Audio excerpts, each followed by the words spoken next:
La vision de la lune pour le début et la fin du mois de Ramadan. Au nom d'Allah, le tout miséricordieux, le très miséricordieux. D'après Abu Huraira qu'Allah l'a créé, le prophète que la prière d'Allah et son salut soit sur lui a dit « Jeûnez à sa vision ». 1. Et rompez le jeûne à sa vision. 2. Et si vous êtes empêché par des nuages, alors complétez le nombre de jours de Sha'ban à 30 jours. 3. Rapporté par Bukhari dans son Sahih 1909 et Muslim dans son Sahih 1081. Et dans une autre version, ne jeûnez pas jusqu'à ce que vous voyez le croissant de lune et ne rompez pas jusqu'à ce que vous le voyez. Rapporté par Bukhari dans son Sahih 1906 et Muslim dans son Sahih 1080. Premièrement, c'est-à-dire que si vous voyez le croissant de lune du mois de Ramadan la 30e nuit de Sha'ban, alors jeûnez le lendemain. Deuxièmement, c'est-à-dire qu'après avoir jeûné 29 jours de Ramadan, si vous voyez le croissant de lune de Shawwal, alors rompez le jeûne le lendemain qui sera le jour du Eid, sinon jeûnez un 30e jour. Troisièmement, c'est-à-dire que si vous n'avez pas vu la lune durant la 29e nuit de Sha'ban, alors complétez le mois de Sha'ban à 30 jours et jeûnez le premier jour de Ramadan le jour suivant.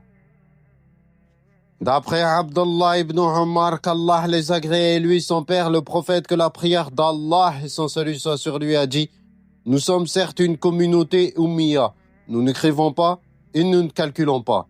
Le mois est comme cela et comme cela. » Et il fit signe avec ses mains une fois 29 et une fois 30. Rapporté par Bukhari dans son Sahih 1913 et Muslim dans son Sahih 1080. Ce terme est explicité juste après, c'est-à-dire nous n'écrivons pas et nous ne calculons pas.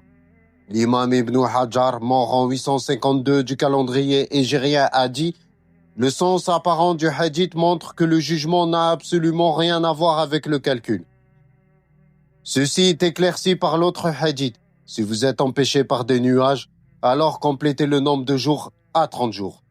La sagesse dans cela est qu'ainsi tout le monde est au même niveau. C'est-à-dire que nous ne sommes pas dans une situation où des gens connaissent les calculs astronomiques et jeûnent un jour, tandis que d'autres ne le connaissent pas et jeûnent un autre jour. Et donc cela lève la divergence et les polémiques entre les gens. Certes, des gens ont été d'avis qu'il faille retourner vers les astronomes pour cela. Il s'agit des Hawafid, les chiites extrémistes, et il a été rapporté que certains juristes ont été d'accord avec eux sur cela.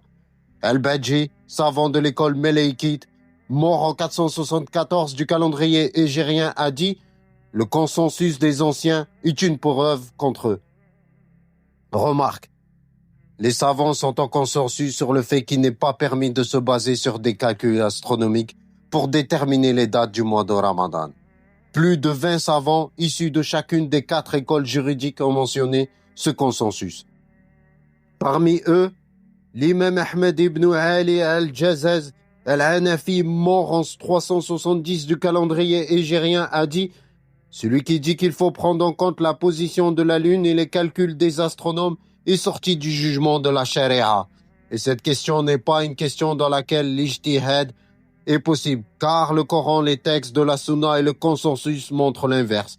Ahkam al-Qur'an 1-250. C'est-à-dire l'effort d'interprétation des textes par les savants. Shir al-Islam ibn Taymiyyah, mort en 728 du calendrier hégérien, a dit « Nous savons forcément que dans la religion de l'islam, concernant la vision de lune pour le jeûne, le pèlerinage, le délai de viduité et autres parmi les règles en rapport avec la lune qu'il n'est pas permis de mettre en pratique le calcul de l'astronome. Les textes du messager d'Allah, que la prière d'Allah et son salut soit sur lui, montrant cela, sont nombreux et les musulmans sont en consensus sur ce point.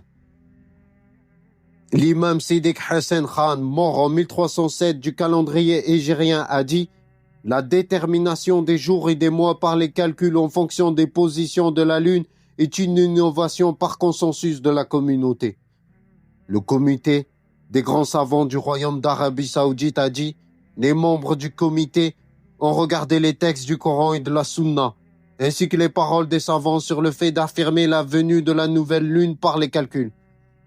Ils ont donc confirmé le consensus sur le fait qu'il ne faille pas prendre en compte les calculs astronomiques pour affirmer la nouvelle lune dans les questions concernant la charia. Ceci étant prouvé par la parole du prophète que la prière d'Allah et son salut soit sur lui. Jeûnez à sa vision et rompez le jeûne à sa vision, ainsi que sa parole. Ne jeûnez pas jusqu'à ce que vous la voyez et ne rompez pas le jeûne jusqu'à ce que vous la voyez. Et les autres preuves ayant le même sens.